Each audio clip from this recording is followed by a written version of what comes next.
Hello दोस्तों, जय जगन्नाथ। मोर पुणी एक वीडियो को आपण मानक स्वागत। तो सकाळ मोर आरंभ हो जाता सकाळू सकाळू एक्चुअली उठिले कौन गाधा फाधा कर ब्रेकफास्ट लगी पड़ी उपमा मटर करी आ बनी मो पूरी। तो एक्चुअली मो स्वामी आ मो दियर गोटे जगह को जबार थिला तो जल्दी बनवार थिला। ये देखो सकाळ टाइम एमती किसी थिला। तापर लंच रे मु बनी छुई तरकारी आ बारी मिलता से छतु को बेसर आ बारी किसी भेंडी मु तोली थी। तापर पखाड़ खाई एक्चुअली बेलारे पखाड़ ता सहित छतु पोड़ा आलू पिठो भजा आ किसी खट्टार चटनी।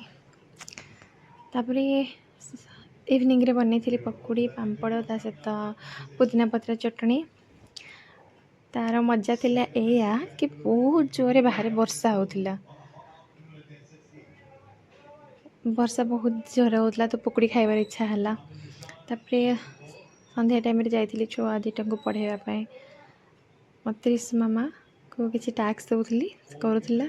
तापर पढ़ापढ़ी सारापर मो स्वामी को कहली कि छुआ को लैपटॉप रे पेंटिंग सिखाओ, मुझे रोसे करी। बस एमती किसी से दिन।